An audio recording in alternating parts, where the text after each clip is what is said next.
All right, let's dive right in. We're going to go on a high-speed journey through the history of that little device that's probably in your pocket or your hand right now. It is an incredible story of innovation, some really wild experimentation, and a revolution that completely changed the world in just a couple of decades. So, here's the big question that really frames this whole story. How do we go from the phone on the left to the one on the right in only 7 years? On one side, you've got an absolute legend from the year 2000, built for calls, texts, and maybe a game of Snake. On the other, a device from 2007 that put the entire internet in your hand. Just 7 years, but it feels like a whole century. So how did that happen? Let's connect the dots. To really get the massive leap we took, we've got to rewind, way back to a time when phones were, well, let's be honest, they were basically bricks. They were huge, they were expensive, and their main job was just to let you make a call without being tethered to a wall.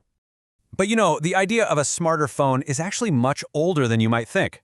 Long before the iPhone was even a rumor, IBM gave us this thing in 1994, the Simon Personal Communicator. This was the very first device to mash up a mobile phone with what was called a PDA, a personal digital assistant. It had a touchscreen, used a stylus, and you could even send and receive emails. It was a real glimpse of the future, but the world just wasn't quite ready for it yet. Okay, so after the era of the brick, the next huge challenge was design. I mean, how do you make these things smaller, more personal, and, more fun? This kicked off an absolutely incredible period of experimentation, like a Cambrian explosion of different phone shapes and sizes.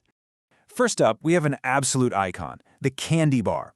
Phones like the Nokia 3210 from 1999 really defined this whole era. It was simple, it was incredibly tough, and there were no moving parts to break. It was just the perfect no-nonsense design for a phone that was all about calls and texts. And then came the clamshell, the flip phone. I mean, this design was just brilliant, right? It protected the screen, it kept the keypad safe so you wouldn't pocket dial anyone, and come on, let's be real, there was nothing more satisfying than snapping it shut to hang up on a call. It just added a little bit of drama to everything. And you can't talk about this era without mentioning the slider. This was kind of the best of both worlds. You got a nice compact device that had a full keypad hidden just underneath. A quick flick of your thumb, and bam, you were ready to type. It was a super clever way to keep the phone small, but still give you all the keys you needed. Okay, now for a really fascinating detour. While the rest of the world was busy playing with all these different shapes, one country took a completely different evolutionary path. Seriously, they were creating phones that were years ahead of their time, all inside their own little bubble. Yeah, there's actually a name for this phenomenon, Galapagos Keitai. The term basically describes how Japanese mobile phones, or Keitai, evolved all these super unique features just for the Japanese market, totally isolated from what was happening globally. They were literally building a different future, and way faster than anyone else. And this chart, wow, it just shows you how different that evolution was. While the rest of us were debating candy bars versus sliders, Japan overwhelmingly standardized on just one design, the folding type, the flip phone. I mean, look at that. By the mid-2000s, it wasn't just a popular choice over there, it was the phone. So the big question is why? Why was the flip phone king over there? Well, it's because these Japanese phones were absolutely packed with features that sounded like science fiction to the rest of us. They had NFC tech, like Felica, for mobile payments, so you could just tap your phone to buy something. They could get live TV broadcasts with something called OneSeg. They had advanced mobile games years before anyone else, and they even had the first commercial camera phone way back in 1999, which pretty much kicked off an early selfie culture. But here's the thing. While Japan was perfecting this incredible feature-packed, isolated world, a huge problem was becoming obvious everywhere else. Our phones had this thing called WAP Internet, which was like this super basic, text-only version of the web. It was slow, it was clunky, it wasn't the real internet we had on our computers. And that one limitation was about to trigger the single biggest change in the history of mobile phones. 2007. This is the year that changed absolutely everything we thought we knew about what a phone could be. And with these words, Steve Jobs introduced the iPhone.